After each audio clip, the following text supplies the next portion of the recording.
Hello student, welcome to Valini nursing academy. Fundamental of nursing में हमारा अभी चैप्टर चल रहा है आपका फर्स्ट एड का मैंने डेफिनेशन और इंट्रो प्रीवियस वीडियो में कंप्लीट करवा दिया है। सेकंड है आपका first aid kit content. First aid के किट में कौन कौन सी चीज़ें रहती है उसके बारे में हम पढ़ेंगे। अगर अभी तक आपने मेरे चैनल को सब्सक्राइब नहीं किया है तो जल्दी से सब्सक्राइब करके बेल आइकन दबा दीजिए और लाइक कर दीजिए वीडियोज़ को और अपने फ्रेंड्स में शेयर कर दीजिए, जिससे जिसको भी इस वीडियो की नोट्स की ज़रूरत होगी उनको आपको कंटेंट मिल जाएगा। और अगर आपको इसका नोट्स चाहिए तो आप मुझे कमेंट करिएगा, मैं आपको पीडीएफ का लिंक सेंड कर दूंगी। तो क्या बोला है आपका फर्स्ट एड में कौन कौन से किट होते हैं। तो पहला आता है आपका टॉर्च रहना चाहिए जो जिसमें बैटरी पावर्ड वाला। उसके बाद आता है स्ट्राइल हैंड ग्लव्स होना चाहिए for the use of the cut wound and abrasion etcetera, ठीक है, या फिर घाव पस इस टाइप की चीज़ों के लिए आपको एक स्ट्राइल ग्लव्स आपके पास फर्स्ट एड किट में होना चाहिए। फिर आता है एंटीसेप्टिक लिक्विड होनी चाहिए। एंटीसेप्टिक लिक्विड जैसे कि कट वुंड एब्रेशन या फिर कुछ चीज़ें कटा हुआ है, कोई किसी कीड़े वीड़े काट दिए हैं, बाइट्स हुआ है, तो आप एंटीसेप्टिक लिक्विड वहाँ पे लगा सकें। फिर आता है आपका क्रीप बैंडेज। एक क्रैप बैंडेज आपका होना चाहिए ताकि जो एरियाज है, ठीक है, स्प्रैन्स कवर मतलब आपके स्प्रैन एरिया को कवर हो जाए, या फिर आपका जो ब्लंट इंजूरीज है लिम्ब या फिर जॉइंट में उस जगह को आपको कटिंग वाली चीज़ों को, आपको पता ही होगा बैंडेज आप जानते होंगे, तो उसे क्या करना है, कवर करना है। फिर आता है आपका ट्रैंगुलर बैंडेज। ट्रैंगुलर बैंडेज जो होता है आपको पता होगा, जो बॉडी एकदम बॉडी से क्या होती है अटैच चिपक जाती है, उस टाइप का बैंडेज होता है। वो क्या होता है कट में लगाने के लिए काफ़ी ज़्यादा हेल्पफुल होता है। फिर आता है आपका सर्जिकल कॉटन रोल्स, ठीक है, सर्जिकल कॉटन रोल्स होना चाहिए ताकि क्लीन कर सकें जो भी आपके डर्ट हैं, गंदगी चीज़ें हैं उसे। आई पैड्स होना चाहिए, ठीक है, आई पैड्स होता है कवरिंग द इंजर्स, ठीक है, जो भी इंजर्ड एरिया है उसे कवर करने के लिए। फिर आता है आपका mouth to mouth resuscitator use is assisting mouth to mouth breathing. जब देखते हैं कि पेशेंट ब्रीदिंग नहीं ले पा रहा है तो माउथ टू माउथ रिसक्सिटेटर रखना चाहिए, जिससे हम लोग पेशेंट को ब्रीदिंग प्रोवाइड कर सकते हैं।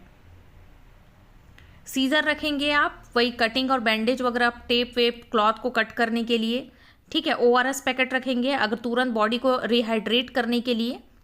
ग्लूकोज पाउडर रखना है ताकि उसे मिक्स कर पाएँ वाटर में, ताकि उसके लिए तुरंत क्विकली एनर्जी ड्रिंक आप बना पाएँ और बॉडी को रिहाइड्रेट कर पाएँ। फोर्सेप आप रखेंगे अगर आपको स्ट्राइल कुछ भी गॉस पीस वगैरह को बोल सकते हो होल्ड करने के लिए, पकड़ने के लिए। और सेफ्टी पिन आप रखेंगे ताकि holding the bandage and cloth in the place, ठीक है, सेफ्टी पिन रखना है।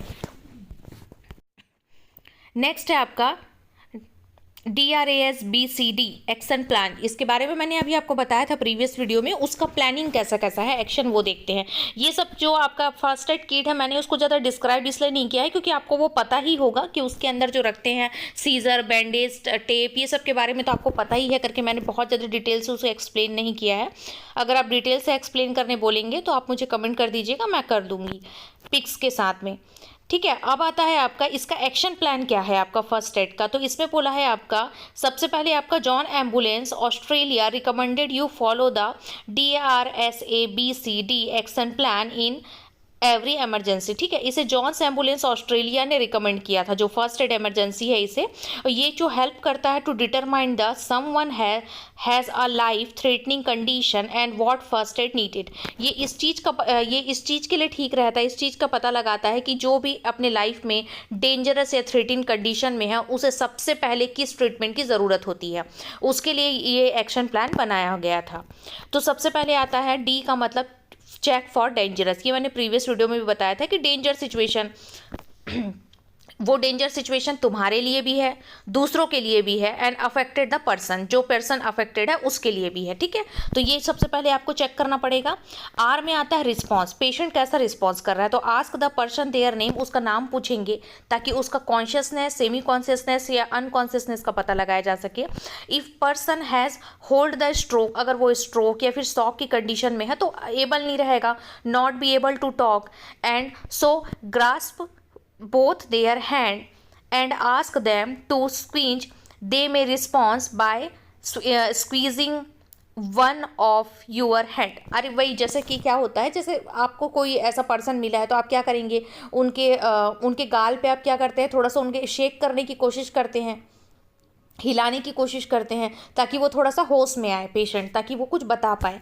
ये बोल रहा है ओवरऑल। फिर आता है आपका एस का मतलब होता है सेंड फॉर हेल्प, हेल्प के लिए आपको किसी को बात करना पड़ेगा, जैसे कि आप 112 पे फ़ोन करेंगे एम्बुलेंस को और पूछेंगे, ठीक है, फ़ोन कॉल करेंगे और आप तुरंत इमरजेंसी सिचुएशन में एम्बुलेंस बुलाएंगे।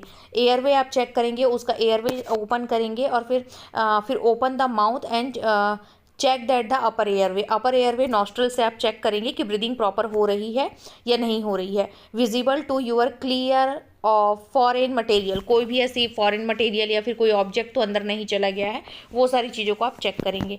फिर आता है ब्रीदिंग, ब्रीदिंग चेक करेंगे, जिसमें क्या करेंगे, ये एक सीपीआर जो मेथड है उस टाइप का ही रहता है कि आप टिल द हेड को थोड़ा ऊपर करेंगे, बैक को लिफ्ट करेंगे और फिर पर्सन के चिन को ऊपर करके आप देखेंगे ब्रीदिंग प्रॉपर हो रही है या नहीं। लुक द पर्सन, चेस्ट उसका राइज हो रहा है और फॉल हो रहा है या नहीं, ब्रीदिंग से पता चलता है। और listen can you heart person breathing, ठीक है, आप सुन सकते हैं, हियर कर सकते, can you hear the person breathing, person का ब्रीदिंग है वो आप सुन सकते हैं।